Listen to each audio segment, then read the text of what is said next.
कलयुग है साहब, कलयुग, कलयुग, कलयुग।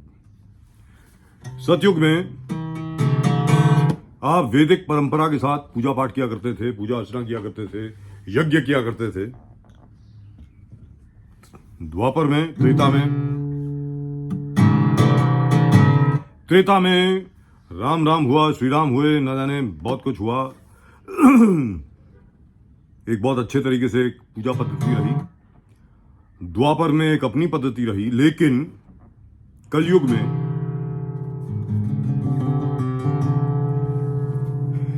में कली का युग, जिसमें राहु राजा है। राहु राजा है और राहु को कंट्रोल करने के लिए कौन है? दो लोग हैं, दो। कौन कौन? एक तो हनुमान जी और दूसरे काल भैरव।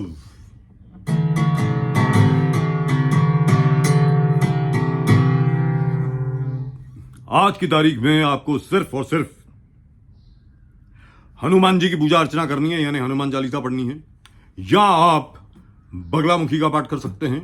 ओम ह्रीं बगलामुखी सर्वदुष्टानां वाचम मुखम पदम संभयः जिह्वां किलयः बुद्धिं विनाशयः ह्रीं ओम स्वाहा। और काल भैरव या बटुक भैरव यानी ओम ह्रीं बटुकाय आपदुद्धारणाय कुरु कुरु बटुकाय ह्रीं। या फिर आप सबसे उत्तम, मतलब एक तो मां की आप पूजा कर ही सकते हैं, काली मां की। ओम ह्रीं क्लीं धूम दुर्गाय नमः।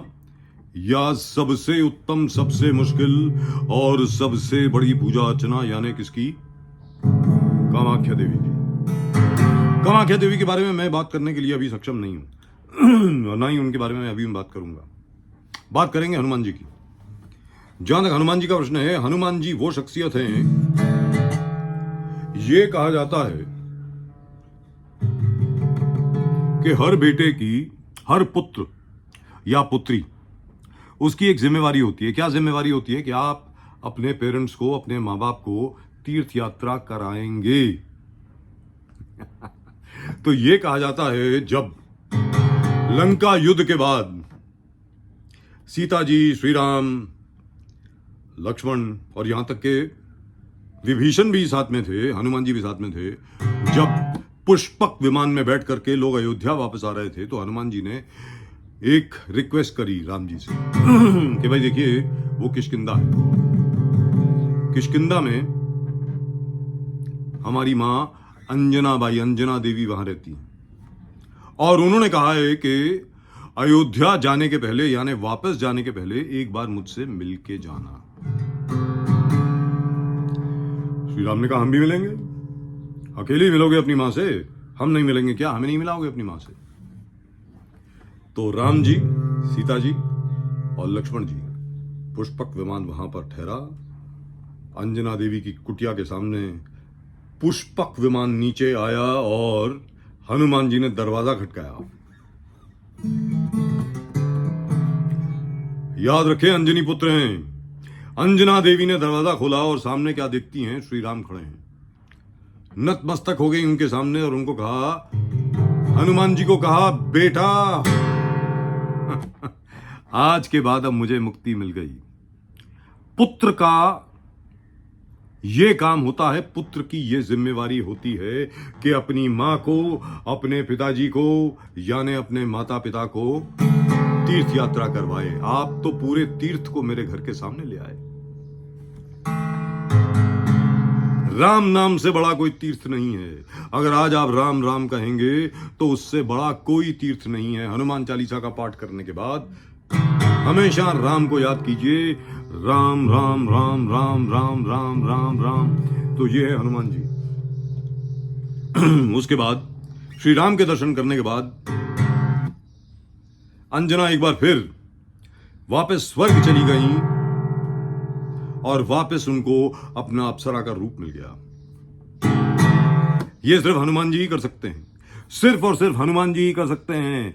आप भी अगर हनुमान चालीसा का आज अगर आप पाठ करें तो जो तीर्थ स्थान पर आप जाना चाहते हैं वो तीर्थ स्थान के जो देवता हैं हनुमान जी उनको आपके दरवाजे के सामने ले आएंगे।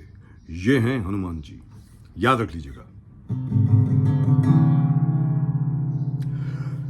जय हनुमान ज्ञान गुण सागर, जय कपीस तिहु लोक उजागर, रामदूत अतुलित बल धामा, अंजनी पुत्र पवन सुत नामा, महावीर विक्रम बजरंगी, कुमति वासुमति के संगी, कंचन वरन विराज सुबेसा, कानन कुंडल कुंचित केसा, हाथ वज्र और ध्वजा विराजे, कांधे मूंज जनेऊ साजे, शंकर सुवन केसरी नंदन, तेज प्रताप महाजगवंदन, विद्यावान गुणी अति चातुर, राम काज करिबे को आतुर, प्रभु चरित्र सुनिबे को रसिया, राम लखन सीता मन बसिया, सूक्ष्म रूप धरि सियहि दिखावा, विकट रूप धरि लंक जरावा, भीम रूप धरि असुर सहारे, रामचंद्र के काज सवारे, लाए सजीवन लखन जियाए, श्री रघुवीर हर्षुर लाए, रघुपति कीनी बहुत बड़ाई, तुम मम प्रिय भरती संभाई, सहस वदन तुम रोजस गावे, अस कई श्रीपति कंठ लगावे, सनकादिक ब्रह्मादि मुनीसा, नारद सारद सहित ईसा, जम कुबेर दिगपाल चाहते, कवि कोविद कहीं सके कहाँ थे,